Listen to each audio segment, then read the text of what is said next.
जम्मू कश्मीर के पुंछ में आतंकी हमले में शहीद हुए एयरफोर्स के जवान विकी पहाड़े का आज गृहग्राम नूनिया करबल जो छिंदवाड़ा में है वहां अंतिम संस्कार होगा। सेना के हेलीकॉप्टर से उनका पार्थिव शरीर नागपुर से सुबह 10:30 बजे लाया गया। गार्ड ऑफ ऑनर देने के बाद विशेष वाहन से पार्थिव शरीर को परासिया रोड से नूनिया ले जाया जा रहा है। पति की शहादत पर पत्नी रीना पहाड़े ने कहा, मुझे गर्व है।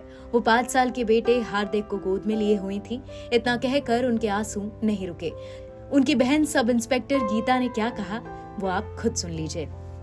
देशवासियों को यही संदेश देना चाहती हूँ कि हर देश का बेटा मतलब हर माँ का बेटा अपने देश के लिए समर्पित रहे और मुझे मेरे भैया पे बहुत ज्यादा गर्व है। जी। आप क्या नाम लिखते हैं? मैं बबीता पहाड़े हूँ। मैं वर्तमान में सब इंस्पेक्टर हूँ। मैं भी बेल्टधारी हूँ और मैं ये चाहती हूँ कि मेरे भाई को न्याय मिले जिन आतंकवादियों ने मेरे भाई के आपको कब इसकी जानकारी लगी? मुझे सर परसों जानकारी लगी थी रात में। आप आखिरी बार कब मुलाकात की? मैं लास्ट टाइम मेरी गोद भराई में भैया आए थे तब मेरी लास्ट टाइम मुलाकात की थी। आप देशवासियों को क्या संदेश देना चाहते हैं? मैं देशवासियों को यही संदेश देना चाहती हूँ कि हर माँ का बेटा अपने देश के लिए समर्पित रहे। बहुत गर्व है मुझे अपने भैया पे। परसों रात को जानकारी लग गई थी। करीब 6:30 बजे हमारे पास मैसेज आ गया था कि उन्हें गोली लगी हुई है। अभी वो हॉस्पिटलाइज किए गए हैं, एयरलिफ्ट करके उधमपुर ले गए हैं। उधमपुर बाद हमको करीब 7:30 साढ़े 7-8 बजे करीब हमें कॉल आया कि वो शहीद हो चुके हैं। इसके बाद क्या आप जाने वाले थे? हाँ, हमारा प्रयास था कि तो हम वहाँ पे चले जाएं, पर परमात्मा में मतलब वो लगातार मैसेजेस मिलते रहे कि उनके पार्थिव शरीर को पहले यहाँ से उधमपुर फिर दिल्ली, नागपुर होते हुए नागपुर से छिंदवाड़ा लाया जा रहा है। उसकी अपडेट लगातार हमको प्राप्त होते रही। तो फिर हम आपको कैसा लगा उनकी शहादत के बाद फिर? देखिए, हालांकि ये अत्यंत गर्व का विषय है कि वो देश के लिए काम आए, लेकिन साथ में दूसरे नजर से देखते हैं तो एक परिवार के लिए एक बहुत बड़ा हादसा भी है, क्योंकि उनके परिवार में वो 3 बहनों के बीच में एक अकेले भाई थे और उनके पिताजी भी पहले से स्वर्गवास उनका हो चुका है और वो एक अकेले मतलब एक अपने माता पिता के बेटों के रूप में एक अकेले बेटे थे। आपके वो सगे दामाद थे? हाँ, वो मेरे सगे दामाद थे। छोटी बहन थी।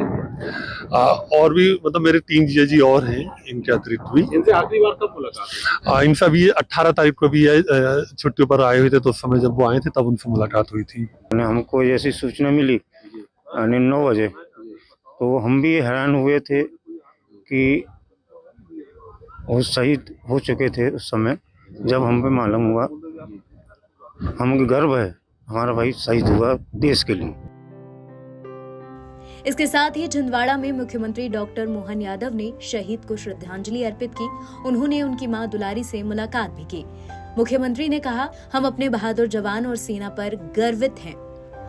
जिन्होंने ये कायराना हरकत की है उन्हें कीमत चुकानी पड़ेगी। एक लंबी उज्जवल परंपरा के निर्वहन के आधार पर गार्ड ऑफ ऑनर देकर के सरकार की व्यवस्थाओं के बलबूते पर शासकीय जो सम्मान हो सकता है वो सब देने का प्रयास किया, लेकिन व्यक्तिगत जो क्षति हुई वो हमारे सबके लिए कहीं न कहीं मन में खटकती भी है, लेकिन ये प्रेरणा भी देती बाकी समाज के लिए। जीवन में आने के बाद जाना तो सबको है। पुंछ में 4 मई की शाम एयरफोर्स के जवानों पर आतंकी हमला हुआ। 5 जवान घायल हुए। सभी को एयरलिफ्ट कर उधमपुर के अस्पताल में भर्ती कराया गया था। 4 मई की देर रात विकी पहाड़े का निधन हो गया था। उनका पार्थिव शरीर को रविवार रात 7:30 बजे जम्मू कश्मीर एयरपोर्ट से विशेष विमान के जरिए नागपुर एयरपोर्ट लाया गया था।